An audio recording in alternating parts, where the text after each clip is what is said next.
Gel abi gel, ne alırsan 10 milyon.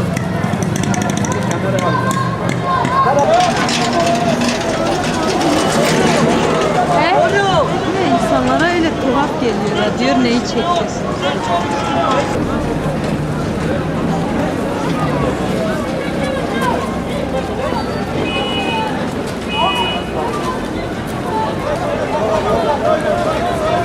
İsmim Said.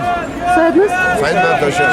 Kaç yıldır bu işi yapıyorsunuz? Vallahi hemen hemen 20 senedir bu işi yapıyorum. 20 yıldır bu işi yapıyorsunuz. Peki satışlarınız nasıl? İyidir, çok şükür, Allah'a çok şükür.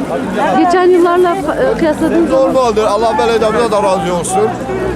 Müsaade etmiş bugün, bizi de serbest bırakmış, normaldir. Çok şükür.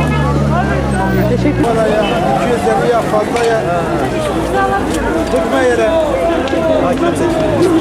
Sinan abi. Sinan abi. Merak çekti.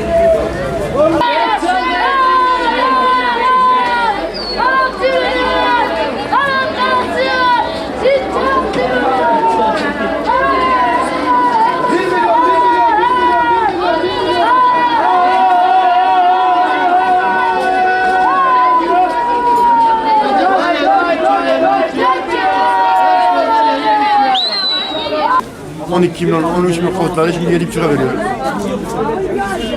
O zaman tansi 5 milyon, şimdi 500 lira kazanıyoruz. Hepsi öyle. Satışlar yok. Diğer bayramlara göre Devran hiç yok, sıfır. Günde 5-6 milyar, 10 milyar iş yapıyorum, aç. Şimdi 2 milyar yapamıyorum. Kira 1,5 lira kira veriyorum. Kiramı çıkartamıyorum. Konusu. La la la la.